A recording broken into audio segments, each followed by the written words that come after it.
Okay, I've got the camera in my hand. I'm gonna try to do this. I haven't had this thing in my hand in a while. I've got it on a little steady rest, so I'll try to make this as easy as I can, where we don't jump around and show all the, the bad pictures. Again, I'm not a video photographer, certainly not a professional, but I'll try to get some of these pictures up close as much as I can.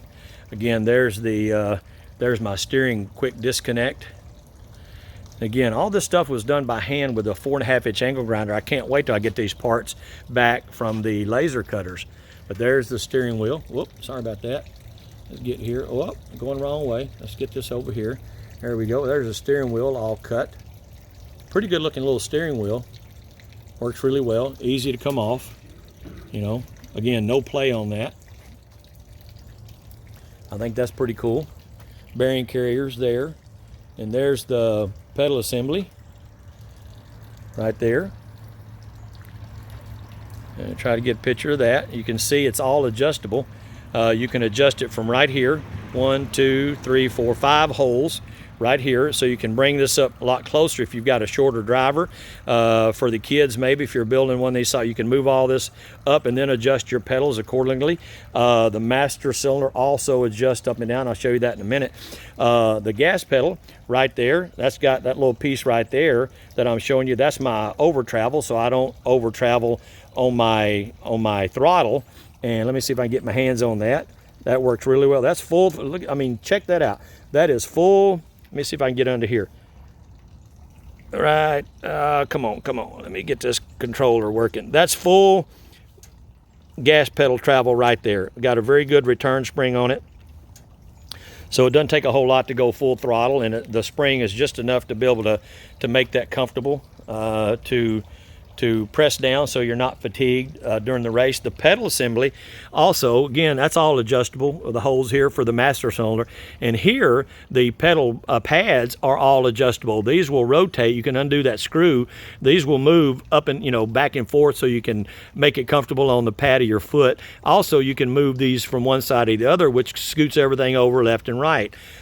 Again, these will be available this year. The bat wings is what that's what we call these back in the hot rod. Again, most of you guys know that, but people are just now, getting into this and don't know what these are. But those are bat wings, and mine bolt on. I wanted to be able to bolt these on. They go through the axle, and there's a heavy gauge, heavy wall bung is what we're going to call that, in the center of this axle, welded in so you can't collapse the I-beam when you're tightening this up to hold your bat wings in. And again, it goes into my 4-bar kit, which looks pretty good. It's going to be extremely strong, certainly strong enough, I believe, for this cart. I don't think that's going to be any problem. Again, that's 1/2-inch 120 wall tubing with a 3/8 Hyman. I would use that on my Roadster if I was driving it on the street, so I don't have a problem with that. So anyway, let's come around here. I'll show you the little springs. There's the little springs. And again, that spring kit just works really well. For me, it does anyway. Like I said, you can comment. You may not like it, but it works for me, and I like it. It does a good job, and it's easy. Again, let me see if I can push it down. It's hard to do doing this by, but you can see that I'm pushing on this. Let me see if I can push on it down here. Yeah, look at that. It works so well, and it's really quiet. Again, that's all adjustable, and I think that's pretty cool. So that's the way that works. And again, my I-beams are going to be drilled out just like that. We got about a 4.5-inch, 5-inch drop on the I-beam. Again, that's an 11 gauge.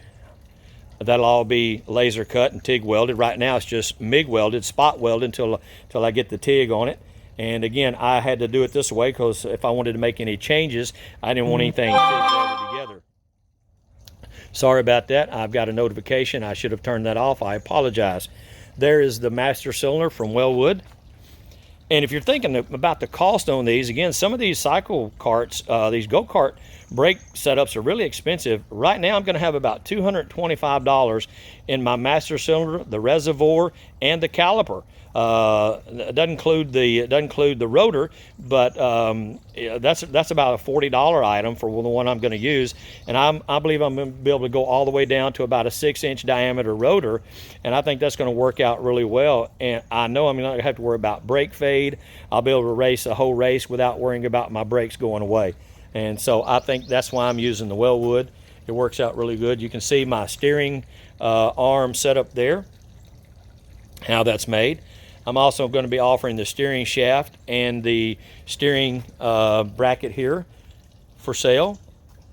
And this is my linkage that goes to my gas, to my throttle. I think that's pretty cool. Everything is still on the inside of my chassis and of the frame, and this works out really well. Let me push that. There you go. That's full throttle. Check that out. About 2 inches, and you got full throttle with a great return spring. It's all adjustable, and it's totally out of the way of your foot. You don't have to worry about that. There's another shot of the pedal assembly. The swing pedals is what I call those. There's my bird cage. It holds my steering in. Really cool. And let me see. I don't know if I can take. Let me see if I can take this off and hold this. Again, it's real easy to do when you do it with one hand. And let me see if I can pull this off. Again, you see how I've got that's my hole for the pin. That's an indicator, so I'll make sure I go back the same way. And there it goes. And again, that is just, if it'll come into focus here, that's just 2 nuts welded together. Again, they are clocked, where this takes all the slack out of my steering, and it's real easy to put that back together and put that in place. And I just put my pin back in it. The pin is probably what you're going to think about. Well, you got to keep up with a pin. Well, you do, but I don't have trouble losing my keys or my wallet, so I'll be able to keep up with that pin with no problem. So anyway, that's another feature. And you can see how I've had to cut all the chassis. But my cutter really works really well. Now, all of that will be welded back together and ground down smooth, and it'll look really good when I'm finished. And I'm going to do the body work on here to make that look as nice as I can. Again, I've got my pedal mount here. Let me see here. Let me get back around here. That's my stop right there for my foot to rest on. And that's as light as I could make that and give me something to push up against when I'm racing. That worked out really good. There's the steering arms, and once I get the spindles mounted, I think I've got a 7-degree inclination on the axle itself, and I'll add what I need to add on my spindles when I make those, so the caster and the camber will come out correct, so you don't have a whole lot of bump steer on this front end. There is again, my panhard rod is down there. If you can, let me see if you can see this. Let me see if I can get to that. Let me come back around here. Whoa, hang on, camera. Ooh, I got my camera doing some crazy things. There we go. Right here is my panhard rod. It welds in to my chassis up here. Let me see if you can see that. Come on, get back over there. It welds into the chassis right here and mounts with a heim end. And it comes all the way up to here, right here. And it bolts in, so you can adjust that to keep your axle left and right and keep that centered. So that helps with that. Again, the master cylinder is all adjustable and easy to do. All right, camera. Sorry guys, by the next video I hope to have all this worked out. There we go. That's all adjustable, and you can just adjust that up and down to whatever works, so it gives you clear. Now keep in mind, again, all this stuff up front, it's not going to be seen. You'll see the outside of the axles of my axle, but you won't see any of the parts underneath that. All those will be gone because I'll have the nose piece on there, which I think is going to look really good. So it's kind of going to be wondering how that thing worked. So anyway, let's get back here to the back real quick, and I'll show you one other feature that I've got that I think is going to work out really good. Back here on the back, a lot of the guys are using aftermarket breathers, of course, and I am going to be too, but I did it a little bit different for myself here. This is the stock carburetor adapter that allows you to keep your choke and your throttle intact right here. And what I've done is I've made a little plate that will bolt down and tighten up. It pushes down here, and there'll be a gasket under this where I can put the gasket under there, and off of here in this hole, that's 1.25 inches, I will weld probably a 90-degree piece of 304 stainless or something like that to add my breather to, my little K&N filter. And I think that worked out really good. And what I've done, let me see if I can take this off. That's just a piece of paper to keep dirt out of my carburetor right now. So I cut all that out. Let me see if you can see this. So all that is cut out right there, and I've got a direct hole that goes down through there that allows me to make a breather like I want. Let me see if I can put that back under there, or I'll put it on later. after the video is done. Let me get this back on here. All right, come on. Again, I'm doing this with one hand.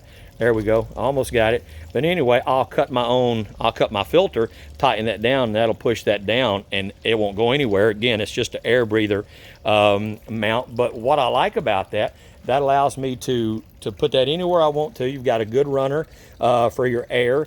You've got your oil, your tube here for your evacuation tube, which you need that to let your crankcase breathe. So I was able to retain all that doing it that way, and I thought that was a pretty cool idea. If you like that, give me a comment on that. Again, once you tighten it up, it will not move, and it'll push down on that gasket enough to hold everything in place. And you can take it on and off if you want to, or you can just, and the cool thing about it, I can put my filter anywhere I want. I can have it come out the back, I can have it coming out down the side or up inside the engine compartment, anywhere that I want to have that working. I thought that was going to work out really cool. So there's a picture of the back end. Working out really good. Again, everything is mounted. I've got about 2 inches of travel on my engine plate. Again, that's just sitting there ready to go. And I've got to get my torque converter and get all that mounted, and I've got a bunch of parts that'll be here shortly that will finish off the rear end.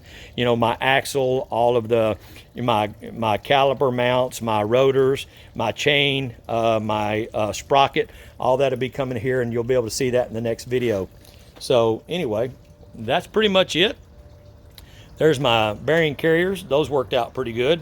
Again, that's fun to do by hand with a 4.5-inch angle grinder, but it works out. Again, gas tanks mounted level. There's my hood scoop or my side scoop. Let me get there. You can see in there, it draws air. It's going to draw, let me see if it gets, there you go. You see the daylight through there.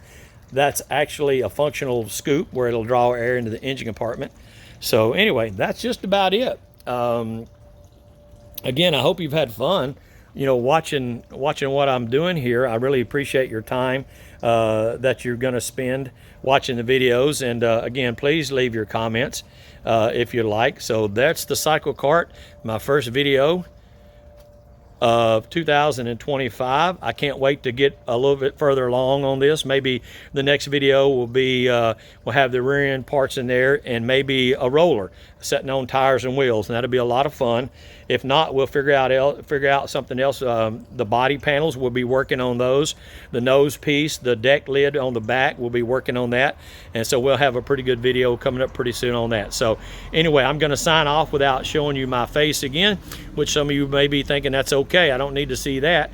So thanks for watching. Please subscribe to the channel if you'd like, and I hope you have a good time. If you're starting to build a Cyclekart yourself, you can always get in touch with me. Later on, I'll post my email as we start having some of these parts available for sale, and please let me know about those. The more people that are interested in the parts, if you like them that I've shown today, that'll motivate me more to get these parts cut and get them TIG welded and get them into your hands as you're starting to build your cart. So Happy New Year. Have a great start to your year this year. Hope everything's going well, and I'll see you next time.